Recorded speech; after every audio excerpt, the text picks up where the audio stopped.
1 फरवरी 2024। अस्सलाम वालेकुम मेरे दोस्तों, सजन और बेलियो। मैं हूँ इजहार अहमद और वेलकम करता हूँ आपको किचन गार्डनिंग चैनल पर। कल बहुत ज़्यादा तेज़ बारिश हुई है यहाँ पर लाहौर में। तो फार्म हाउस में भी इतनी ज़्यादा बारिश होने की वजह से पूरी मिट्टी यहाँ की गीली हो चुकी है, जो कि बहुत अच्छी बात है। और बारिश सर्दी की अब हुई है। पूरा सर्दी का सीज़न गुजर गया, बारिश हुई ही नहीं थी, लेकिन शुक्र है कि अब बारिश हुई। लेकिन ये ठंड आने का इंडिकेट नहीं है, ये गर्मी आने का इंडिकेट है। अब बाहर के दिन शुरू होने वाले हैं। और आपको मालूम है, बाहर के दिन जब शुरू हो रहे हों तो हम हल्दी भी लगा लेते हैं। तो आज मैं हल्दी लगाने वाला हूं और मैं साथ में पुदीना भी लगाने वाला हूं। पार्ट्स की सूरत में वीडियोस अपलोड होंगी। ये पहला पार्ट होगा कि हमने हल्दी को कैसे लगाना है, क्योंकि आजकल के मौसम में हल्दी हमें बाज़ार से मिल जाती है। जहाँ से सब्ज़ी मिलती है वहाँ से कच्ची हल्दी भी मिल जाती है, जो कि गांठें होती हैं, रूट्स होती हैं। उसको सुखा कर उसको पीस लिया जाता है, फिर हल्दी पाउडर बन जाता है। लेकिन हम साबुत हल्दी को कैसे उगाते हैं, आज की वीडियो में बात करने वाले हैं। अगर आप भी उगाना चाहते हैं तो मार्च का महीना, मतलब एंड ऑफ द मार्च तक आप हल्दी लगा सकते हैं। बाज़ार से, दुकानों से आसानी से मिल जाती है। हल्दी को हमने कैसे लगाना है, मार्केट से हल्दी मिल जाती है। इसको कहते हैं कच्ची हल्दी, मतलब ये अभी पौधे इसके बन सकते हैं। मैंने 1 किलो ली है और 1 किलो ही मैं लगाने वाला हूँ। यही गर्मी के दिन में अच्छी ग्रोथ होती है। ये 8 से 9 या 10 महीने की क्रॉप होती है। उसके बाद हम इसको मिट्टी के अंदर से निकाल सकते हैं। बहुत सारी हल्दी होगी। 1 किलो 200 रुपये की मुझे मिली है और 1 किलो से हम बहुत ज़्यादा हल्दी बनाएंगे। तो हमने तो इसको उगाना है, इसलिए हमने साबुत हल्दी ली है। छोटे ट्यूबर्स ले लीजिए, जिस तरह अदरक होता है ना, समझ लीजिए ये बिल्कुल वैसे ही इसकी ग्रोथ बढ़ेगी। लेकिन अदरक को हम डायरेक्ट धूप में नहीं लगा सकते, हल्दी को हम सीधा सीधा धूप में भी लगा सकते हैं। तो इसके लिए मिट्टी की प्रिपेयरिंग पहले से हो चुकी है, बताता हूँ आपको।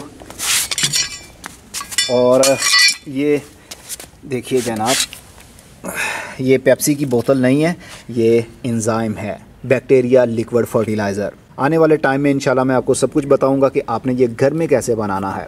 आपको बाज़ार से ख़रीदने की ज़रूरत भी नहीं पड़ेगी। इसका भी इस्तेमाल हम करेंगे जब हम इसको पानी देंगे, मतलब जब हल्दी लगाएंगे और उसको पानी देंगे।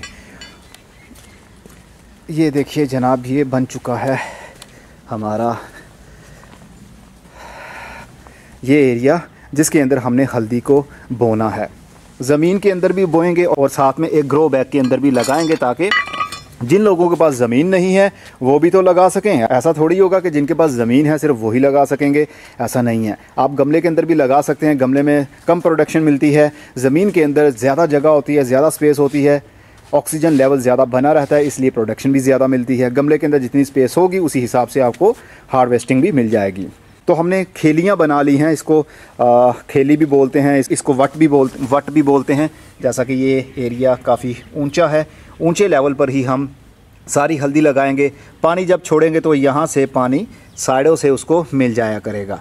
डायरेक्ट पानी नहीं देंगे हम, मतलब इस एरिया में नहीं लगाएंगे हल्दी, क्योंकि यहाँ पर जब हम पानी देंगे तो बहुत ज़्यादा पानी मिलने की वजह से वो ट्यूबर्स गल सकते हैं। इसलिए ऊंची जगह पर लगाते हैं।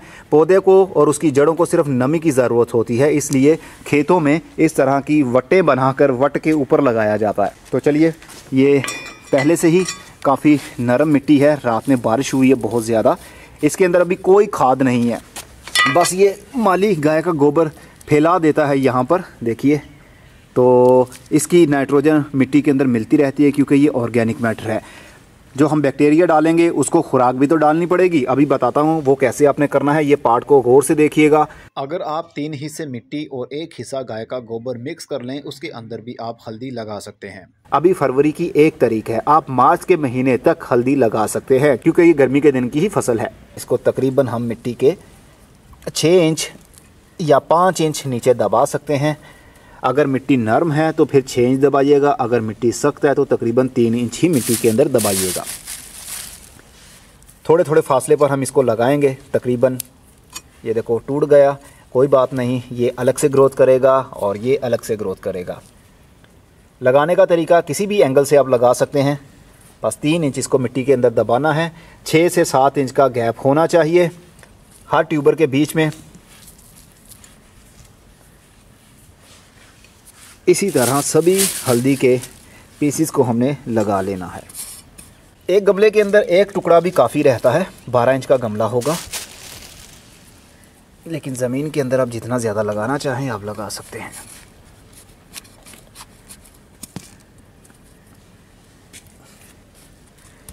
मैं इसी तरह ये जो क्यारी बनी हुई है इसको लंबा कर लेता हूँ, इसके साथ अटैच कर लूँगा और पूरी एक लाइन में हम लगाएंगे हल्दी।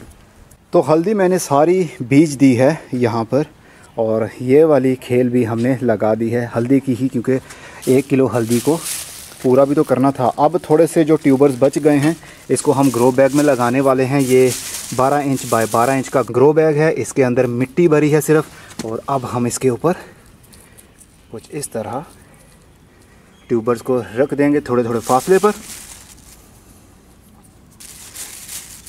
देखेंगे कि ग्रो बैग के अंदर कैसा रिज़ल्ट मिलता है। देखिए इतने ट्यूबर्स इसके अंदर काफ़ी रहेंगे।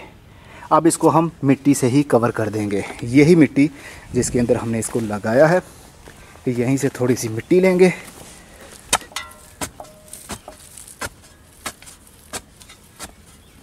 और तकरीबन 4 से 5 इंच इसको मिट्टी के अंदर दबा देंगे।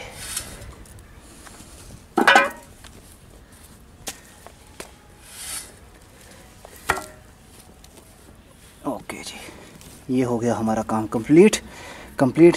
इसमें देखिए गाय का गोबर भी है, उसकी भी खाद मिल जाएगी इसको। अब हम पानी देंगे, लेकिन पानी देने से पहले हमें बैक्टीरिया वाला लिक्विड थोड़ा मिक्स करना पड़ेगा उसके अंदर। हल्दी आपने फुल धूप वाले एरिया में ही लगानी है, छाँव में नहीं लगानी। छाँव में लगाएंगे तो भी हो जाती है, लेकिन ज़्यादा अच्छा यही है कि इसको आपने लगाना है धूप वाली जगह पर। यह है जनाब हमारा लिक्विड फर्टिलाइज़र। असल में ये बैक्टीरिया का भरमार है, बैक्टीरिया कल्चर है। ये खाद का काम नहीं करता, बल्कि जो मिट्टी के अंदर खाने वाली चीज़ होगी ये उसको खाएंगे और बैक्टीरिया मल्टीप्लाई होते रहेंगे।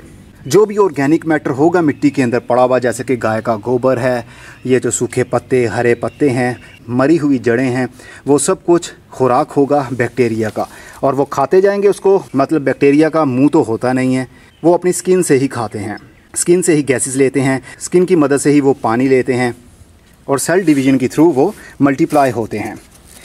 तो हम थोड़ा सा इसमें डालेंगे, बहुत ज़्यादा नहीं डालना। ये 10 लीटर पानी और उसमें तकरीबन 1 गिलास के करीब में डाल रहा हूँ ये लिक्विड फर्टिलाइज़र बैक्टीरिया कल्चर। इसको हम बंद कर देते हैं।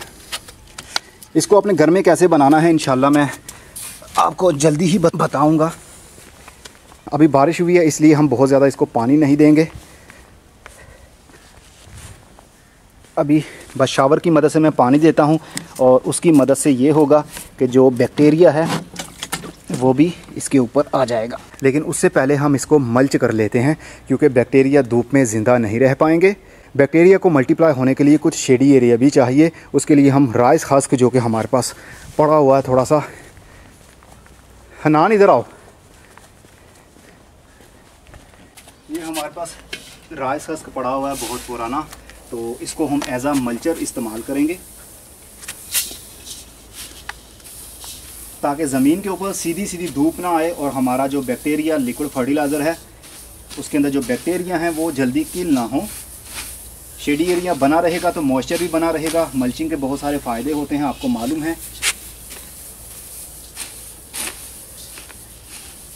अगर आप ऑर्गेनिक गार्डनिंग करना चाहते हैं तो मल्चिंग को ज़्यादा से ज़्यादा प्रमोट करना पड़ेगा आपको, ताकि लिविंग ऑर्गेनिज्म को अपनी तादाद बढ़ाने का खूब मौका मिले।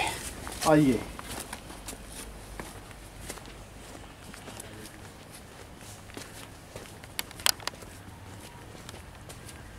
अब ये देखिए इसके ऊपर हम राइस हस्क डाल देंगे जहाँ पर हमने हल्दी डाली है, और उसके बाद हम पानी का शावर करेंगे, खाद वाला पानी।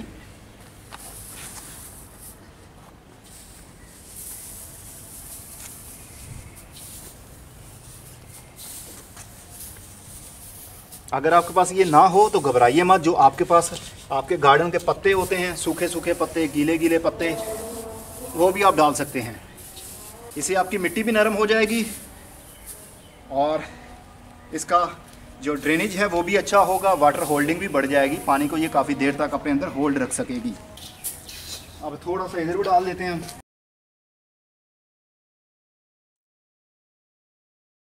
आप थोड़ा सा पानी देते हैं, खाद वाला पानी।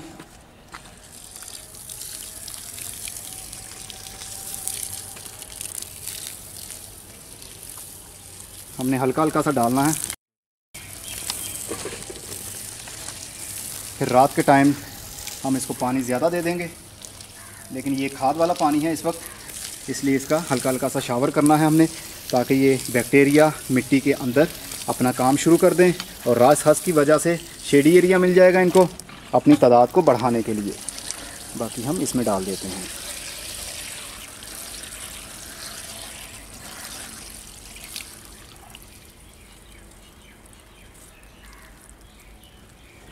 अब इसको मैंने रखा है सीमेंट के ऊपर।